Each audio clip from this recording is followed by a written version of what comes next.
जय हिंद दोस्तों। Welcome to growth classes. ये आपका लुसेंट वन लाइन ऑब्जेक्टिव चल रहा है, जिसमें लगभग 270 क्वेश्चन हो चुके हैं और ये आज आपका अंतिम सेट है। इसका एक लास्ट में मास्टर वीडियो भी दे दिया जाएगा, जिसमें आप एक साथ सेट लगा सकते हैं। तो आज का 271वां क्वेश्चन है कि निम्नलिखित में से कौन सा न्यूनतम ताप घोषित करता है? 1 डिग्री सेल्सियस, 1 केल्विन, 1 डिग्री रियोमर या फिर 1 डिग्री फ़ारेनहाइट। तो न्यूनतम ताप घोषित करता है 1 केल्विन तापकांत पे। नेक्स्ट 272, यदि एक पिंड सरल आवर्त गति में यदि एक पिंड सरल आवर्त गति में गतिशील हो तो वेग एवं त्वरण में कालांतर में कितना होगा? तो कितना होगा? 90 डिग्री। 273 है, एक पिंड ऊर्ध्वाधर दिशा में ऊपर प्रेक्षित होता है। क्या होता है? ऊपर प्रेक्षित किया जाता है तो यह पुनः धरातल पर गिरती है। इसमें स्थितिज होती है, ऊर्जा होती है कहाँ पे? धरातल पर सबसे ज्यादा होगा, सर्वाधिक ऊंचाई पर अधिकतम होगा, वापसी यात्रा के दौरान अधिकतम होगा, या फिर धरातल तथा अधिकतम ऊंचाई दोनों पर अधिकतम होगा। स्थितिज ऊर्जा उसका सबसे ज्यादा कब होगा? जब वो मैक्सिमम हाई को अटेंड कर लेगा, उस टाइम उसका स्थिति ऊर्जा क्या होगा? मैक्सिमम होगा। मान लीजिए आपका पृथ्वी है, कोई वस्तु नीचे से ऊपर भेजे, ठीक है, तो जहां तक इसका हाई जाएगा वहां पे इसकी स्थिति ऊर्जा मैक्सिमम होगा, और जैसे जैसे नीचे आएगा इसकी स्थिति ऊर्जा घटते जाएगी। और नीचे सबसे कम कहाँ पे होगी? जब ये पृथ्वी और मतलब कि पृथ्वी से जस्ट टकराने वाली होगी, यहाँ पे स्थिति ऊर्जा इसकी सबसे कम होगी।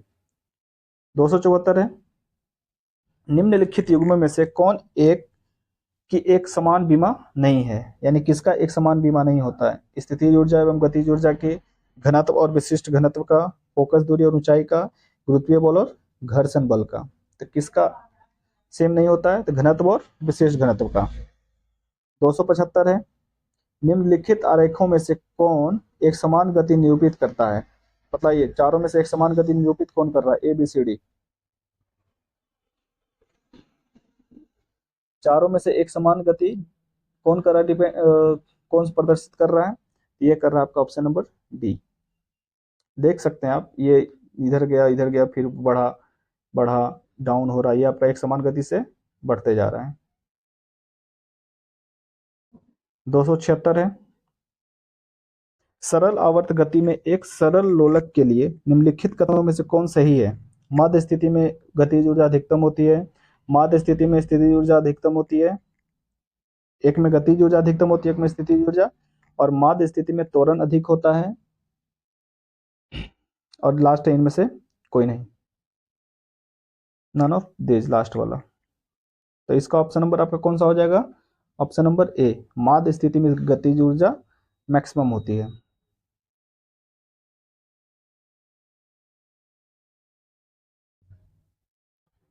दो सौ सतहत्तर है कि उष्मा के सर्वोच्चतम एवं निकृष्टतम चालक क्रमशः क्या है?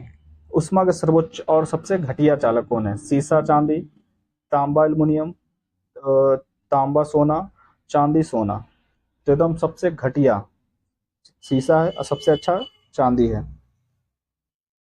278 क्वेश्चन है कि मोटर कार में शीतलन तंत्र रेडिएटर किस पे डिपेंड करता है, किस सिद्धांत पे काम करता है? केवल चालन, विकिरण, संवहन, या विचालन एवं विकिरण दोनों पे? तो ये आपका केवल संवहन पे काम करता है। रेडिएटर किस पे काम करता है?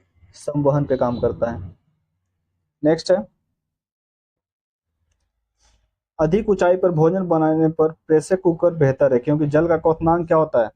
उच्चतर वायुमंडलीय दबाव के कारण कम हो जाती है, निम्नतम वायुमंडलीय दबाव के कारण कम हो जाती है, लघुकृत गुरुत्वाकर्षण बल के कारण बढ़ जाती है, या फिर वायुमंडल में बढ़ी हुई ओजोन मात्रा के कारण कम हो जाती है। तो इसका रीजन है कि निम्न वायुमंडलीय दाब के कारण क्या हो जाता है? दाब घट जाता है, जिससे जल जल्दी उबल जाता है। तो 180 नंबर है कि सौर प्रकाश में सर्वाधिक सामान्य प्रकार की विकिरण ऊर्जा जो मनुष्यों में त्वचा की धूप ताम्रता का कारण है, क्या कहलाती है? परावैंगनी, दृश्य, सूक्ष्म तरंगें, या फिर विकिरण अवरक्त किरण, अवरक्त विकिरण। तो इसका सही जवाब कौन सा हो जाएगा? इसका सही जवाब है आपका परावैंगनी विकिरण। कौन सा है? परावैंगनी विकिरण। तो 81 है, निम्नलिखित कथनों पर विचार कीजिए।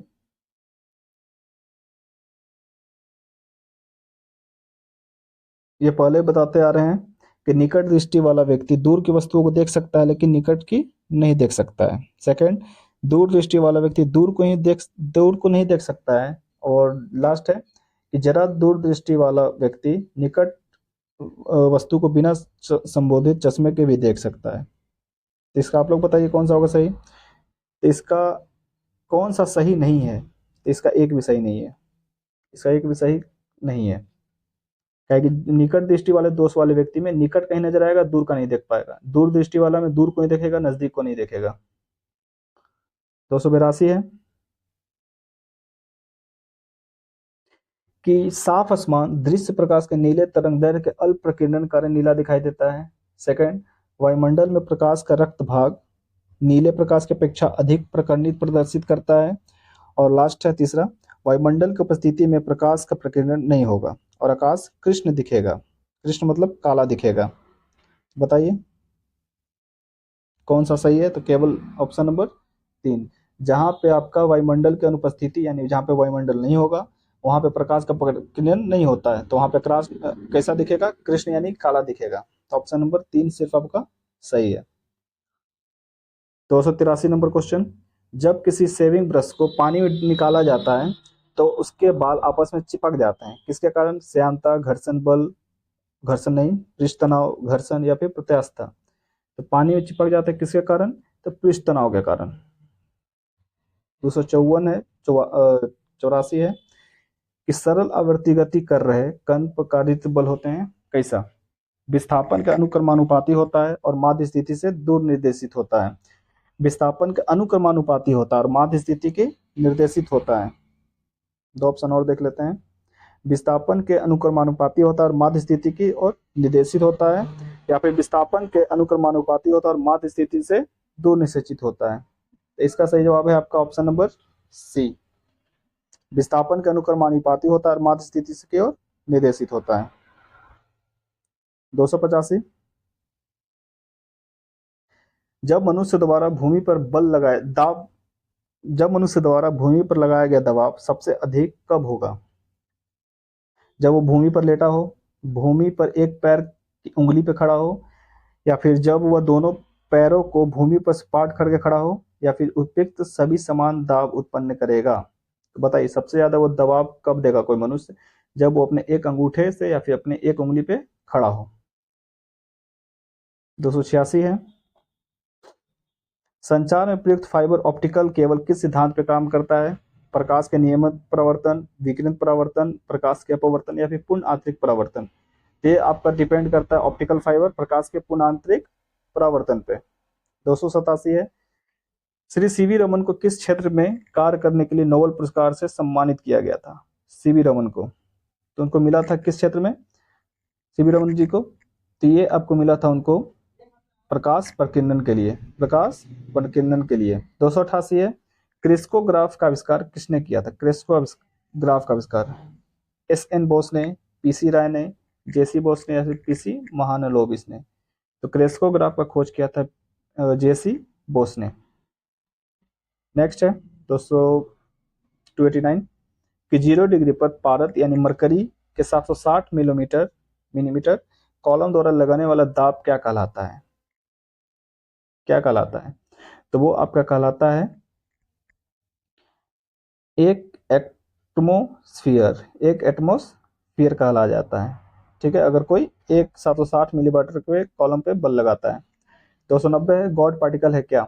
न्यूट्रिनो है, मेसॉन है, पॉजिट्रॉन है या फिर हिग्स बोसॉन है। तो गॉड पार्टिकल है आपका हिग्स बोसॉन। 2 क्वेश्चन और देख लेते हैं, 2-3 क्वेश्चन होगा।